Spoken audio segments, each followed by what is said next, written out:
Good evening to all. Today I share the information about previous papers from EMTL subject.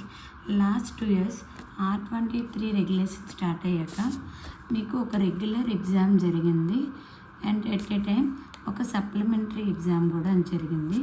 So regular exam అనేది ఏప్రిల్లో అయింది, supplementary ఎగ్జామ్కి వచ్చేసరికి నవంబర్లో అయింది. ప్రెజెంట్ వచ్చేసరికి మన దగ్గర ఉన్న R23 రెగ్యులేషన్ బట్టి 2 పేపర్స్ ఉన్నాయి, R19 రెగ్యులేషన్ పేపర్స్ కూడా ఉన్నాయి. అప్పటికి ఏంటంటే మనకి ఇది JN2K అండర్లో జరిగేది.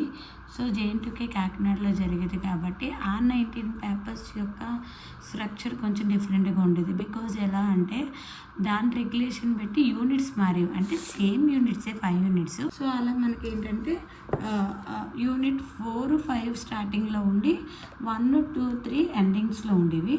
అదే డిఫరెన్స్, కానీ మొత్తం సబ్జెక్ట్ అవన్నీ సిలబస్ అవన్నీ మొత్తం అంతా సేమ్ పర్పసే. బట్ మనకి రికార్డింగ్ R23 JN2GB రెగ్యులేషన్ బట్టి మనకి ప్రజెంట్ 2 ఎగ్జామ్స్ జరిగాయి. ఫస్ట్ వన్ ఏప్రిల్లోని, సెకండ్ వన్ నవంబర్లో సప్లై జరిగింది. సో ఫస్ట్ ఈరోజు మనం ఏం డిస్కస్ చేద్దామంటే, first of all I discuss about the topic previous పేపర్స్లో వచ్చిన షార్ట్స్ డిస్కస్ చేద్దాం. ఫస్ట్ సప్లీలో వచ్చిన షార్ట్స్ డిస్కస్ చేద్దాం. బికాజ్ సప్లీలో అంటే రీసెంట్గా జరిగింది, ఇప్పుడు ఇది రెగ్యులర్ పేపర్. రెగ్యులర్లో వచ్చిన షార్ట్స్ ఇవి, సప్లిమెంటరీలో వచ్చిన షార్ట్స్ మీకు ఇక్కడ క్లియర్గా రాశాను, ఒకసారి చూడండి. ఇవి సప్లీలో వచ్చిన షార్ట్స్. అయితే ఫస్ట్ మీరు ఇక్కడ అబ్జర్వ్ చేయాల్సింది ఏంటంటే, R23 JN2GB రెగ్యులేషన్కి వచ్చేసరికి ఇక్కడ రెగ్యులర్ పేపర్లో మనకి ఏమైందంటే యూనిట్ 1 క్వశ్చన్స్ వచ్చాయి essays. At a time unit 2లోని క్వశ్చన్స్ వచ్చాయి, అండ్ యూనిట్ 3కి సంబంధించిన క్వశ్చన్స్ రాకుండా మళ్ళీ యూనిట్ 2కి సంబంధించిన క్వశ్చన్స్ ఇక్కడ మళ్ళీ వచ్చాయి. డిస్ప్లేస్మెంట్ కరెంట్ అన్న, ప్యారడైస్ లా అన్న, ఇదంతా యూనిట్ 2 సంబంధించింది. సో మళ్ళీ ఇక్కడ బౌండరీ కండిషన్స్, యాంపియర్ సర్క్యూట్ లాంటి ఇక్కడ యూనిట్ 2నే 2 టైమ్స్ ఇచ్చాడు, అండ్ యూనిట్ 3 తీసుకొని వెళ్ళి యూనిట్ 4లో ఇచ్చాడు. అలానే యూనిట్ 5 ఫుల్ ఇచ్చాడు. అంటే ఇక్కడ మనకి ఏకంగా ఓవరాల్గా యూనిట్ 4ని స్కిప్ చేశాడు. సో అంటే ఇక్కడ మనం రికార్డింగ్ యాస్టీజ్గా ఉన్న, అంటే యూనిట్ వైజ్గా చదువుకొని వెళ్ళిపోతాం. 14 10 మార్క్స్ చొప్పున వచ్చేస్తే మనకి ఎగ్జాక్ట్గా పడిపోతాయి అనడానికి లేదు. EMTLకి వచ్చేసరికి ఫుల్ చదివితేనే మనకి అవుట్ ఆఫ్ మార్క్స్ అయినా పాస్ అవ్వడానికైనా మనకి ఛాన్సెస్ ఉంటాయి. అలానే ఇక్కడ రెగ్యులర్ పేపర్లో ఒక్క సమ్ కూడా మనకి లేదు, ఏదో 1 or 2 సమ్స్. ఇక్కడ యూనిట్ 2 నుండి ఒక 1 సమ్, అట్ ఏ టైం ఇక్కడ యూనిట్ 5 నుండి ఒక 1 సమ్, అలా 2 సమ్స్ ఇచ్చాడు. అదే సప్లీ పేపర్కి వచ్చేసరికి మొత్తం మ్యాక్సిమం సమ్స్ ఇచ్చాడు.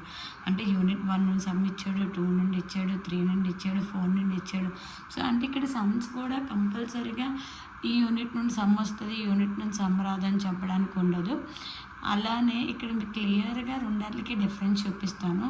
సో ఈ మొత్తం వీడియో మనకు ఒక దాంట్లో అవ్వదు కాబట్టి ఫస్ట్ సప్లీలకు ఒక వీడియో, అండ్ తర్వాత మెయిన్ ఎస్ఎస్కి ఒక వీడియో చేసుకుందాము.